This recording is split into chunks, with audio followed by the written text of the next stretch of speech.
Have you ever felt like you're just reacting to life instead of truly living it? Like a puppet, controlled by circumstances, other people's opinions and emotions you can't seem to master? Most people live this way, enslaved by their own thoughts, impulses, and external events. But the Stoics knew a different truth. Freedom is not found in the outside world, but within. It is not about changing the world around us, but about changing how we perceive it. Epictetus said, "It's not what happens to you, but how you react to it that matters." In other words, your reality is shaped not by events themselves, but by how you interpret them. A single moment can be a catastrophe or an opportunity. It all depends on your perception. If our choices are wise, our lives will be beautiful. If we learn to let go of what we cannot control and focus on our inner growth, we will achieve true freedom. And this is exactly what Stoicism teaches. Let's dive into the Stoic principles that will free your mind from unnecessary suffering and make you unshakable in the face of life's challenges. Imagine two men facing the same challenge. One sees it as a disaster, the other as an opportunity. The event is the same, but their realities are completely different. Why? Because perception shapes everything. Marcus Aurelius wrote, "You have power over your mind, not outside events. Realize this, and you will find strength."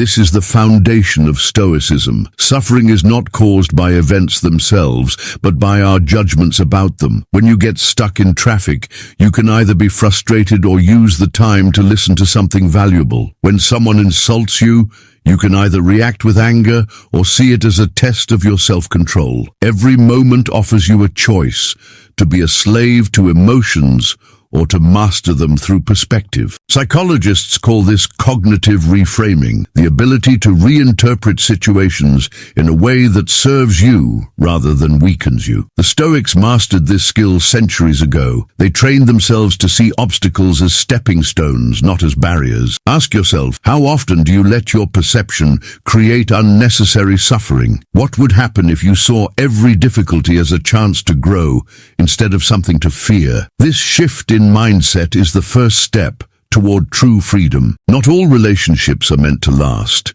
and not everyone deserves access to your mind and emotions. The people around you either elevate you or drain you. If someone consistently brings negativity, manipulation, or disrespect into your life, Stoicism teaches that walking away is not an act of weakness, it is an act of strength. Seneca warned, "Associate with those who will make a better man of you. Welcome those whom you yourself can improve." If a relationship does not push you toward growth, it holds you back. The Stoics understood that we must choose our associations wisely, because the people we spend time with shape our thoughts, habits, and character. Detaching from toxic relationships requires emotional self-control. Many remain in harmful situations out of fear of being alone, fear of confrontation, or fear of change. But fear is an illusion. Once you remove yourself from environments that corrupt your peace, you will feel a new kind of freedom, one where your energy is no longer wasted on those who do not value it. Ask yourself, are the people around you strengthening your mind and character, or are they keeping you stuck? True freedom comes when you are no longer emotionally enslaved by those who drain your potential. Letting go is not losing. It is choosing yourself. Most of our suffering comes not from reality itself, but from resisting it. We spend time and energy wishing things were different, wishing people would act a certain way, that events had unfolded differently, that life would always go according to our expectations. But the truth is, some things are simply beyond our control. Epictetus made this clear. There is only one way to happiness, and that is to cease worrying about things which are beyond the power of our will. If you fight reality, you lose every time. But when you accept things as they are, not as you wish them to be, you find peace. This does not mean passivity. Stoicism is not about giving up, but about focusing your energy on what you can control. Your actions, your thoughts, your responses.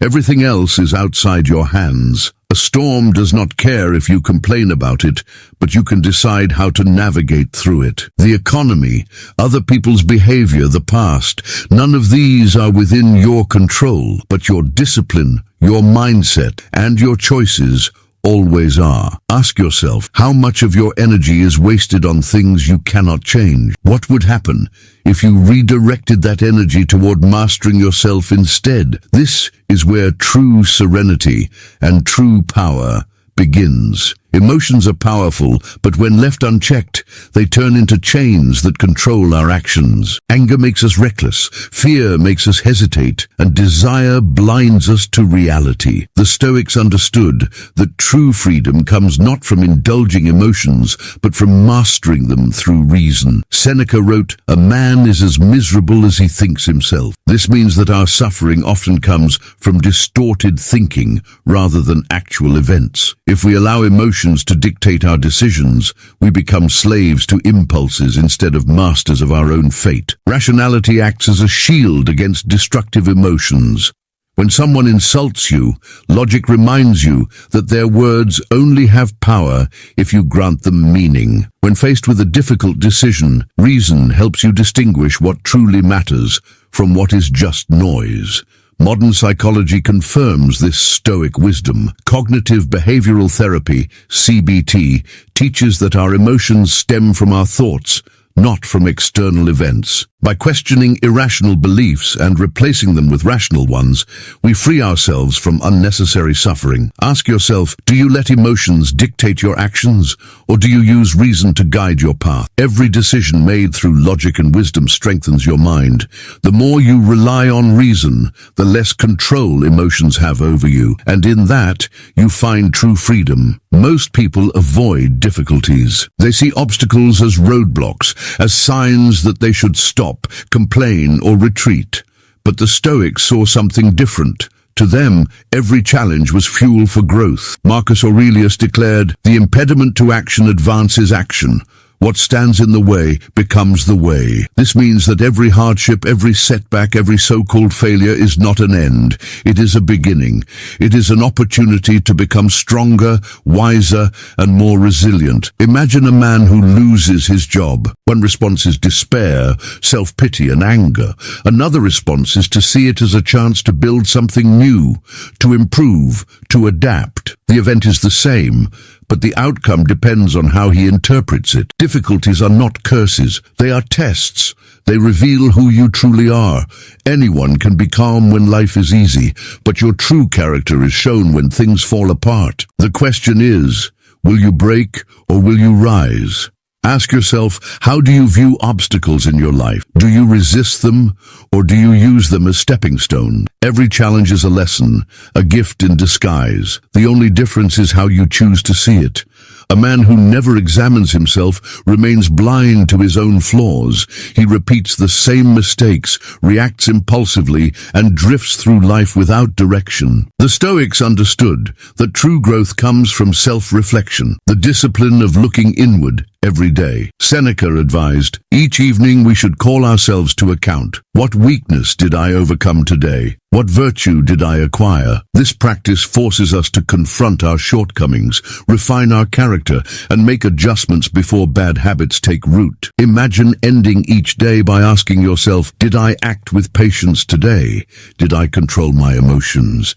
Did I live according to my values? This habit builds awareness, and awareness leads to mastery. Modern psychology supports this idea. Studies show that self-reflection improves decision-making, emotional intelligence, and personal discipline. Without it, we remain prisoners of unconscious behaviors. Ask yourself, are you actively shaping your life, or are you merely reacting to it? A warrior sharpens his blade before battle. A wise man sharpens his mind before facing another day. Self-reflection is not an option. It is a necessity for those who seek true freedom. Most people live trapped in time. They dwell on the past, reliving regrets and mistakes, or they obsess over the future, anxious about things that may never happen. In doing so, they rob themselves of the only thing that truly exists, the present moment. Marcus Aurelius wrote, "Confine yourself to the present." He understood that neither the past nor the future is within our control. The past is unchangeable, and the future is uncertain. The only power we have is over what we do right now. When you focus on the present, anxiety fades. You stop worrying about things beyond your reach and direct your energy toward what truly truly matters: your actions, your thoughts, your discipline in this exact moment. Modern neuroscience confirms this. Studies show that mindfulness, fully engaging with the present, reduces stress, increases focus, and enhances mental clarity. The Stoics practiced this long before science caught up. Ask yourself, how much of your life is wasted worrying about what you cannot change? The past is gone. The future is unknown.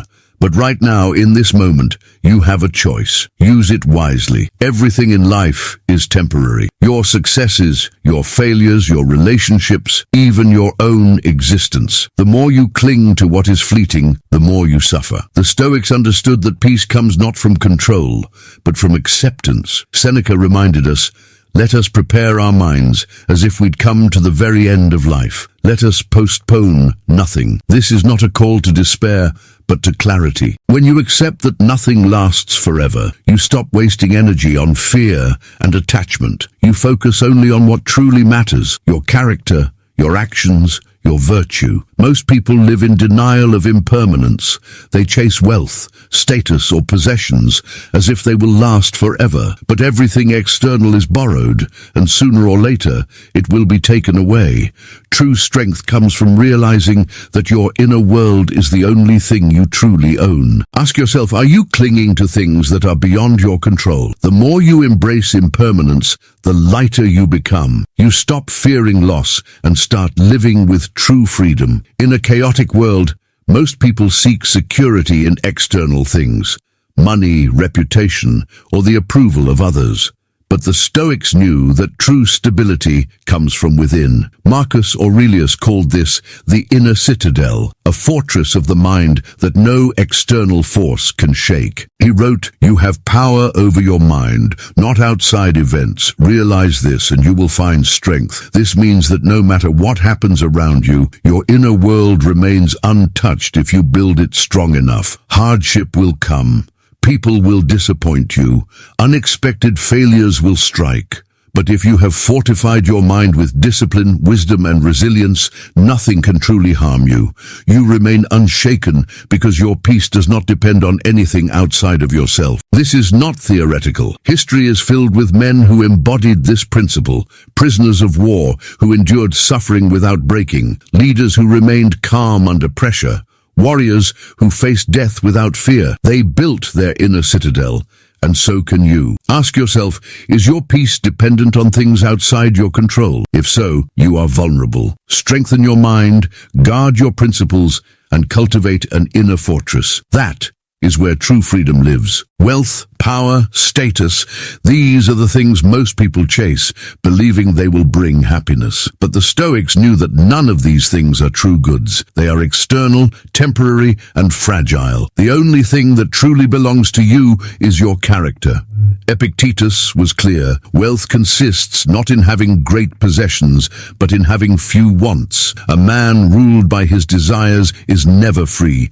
He is a slave to his cravings, constantly chasing something outside himself, never satisfied. But a man who values virtue, courage, wisdom, discipline, justice cannot be shaken. Virtue is the only true good, because it is the only thing that cannot be taken from you. Money can be lost. Status can be stripped away, even health can fail, but your integrity, your principles, and your discipline are yours alone. History remembers those who lived with virtue, not those who merely accumulated riches. The strongest men are not the ones who have the most, but the ones who need the least. They are guided by something higher than pleasure or comfort. They are guided by principles. Ask yourself, are you chasing things that can be taken from you, or are you building something within that can never be lost? The pursuit of virtue is the path to true freedom, and in the end, it is the only pursuit that truly matters. Most people live as prisoners, not behind physical bars, but trapped by their own minds. They are slaves to emotions, controlled by the opinions of others, and constantly chasing things that do not last. But the Stoics understood a simple truth: freedom is not found in external circumstances, but in mastering yourself. Marcus Aurelius, Seneca, and Epictetus all lived in different times and faced different struggles, but their message was the same: the man who governs himself is untouchable. He does not fear loss because he understands impermanence. He does not seek approval because he knows his own worth. He does not resist challenges, but embraces them as opportunities to grow. This is not a philosophy of words. It is a philosophy of action. Every decision, every response, every thought is a step toward either freedom or slavery. The choice is always yours. Ask yourself, are you in control of your mind, or is your mind controlling you? If you apply these principles, changing your perception, letting go of what you cannot control, embracing reason, and pursuing virtue, you will unlock a power most people never experience. Freedom is not given.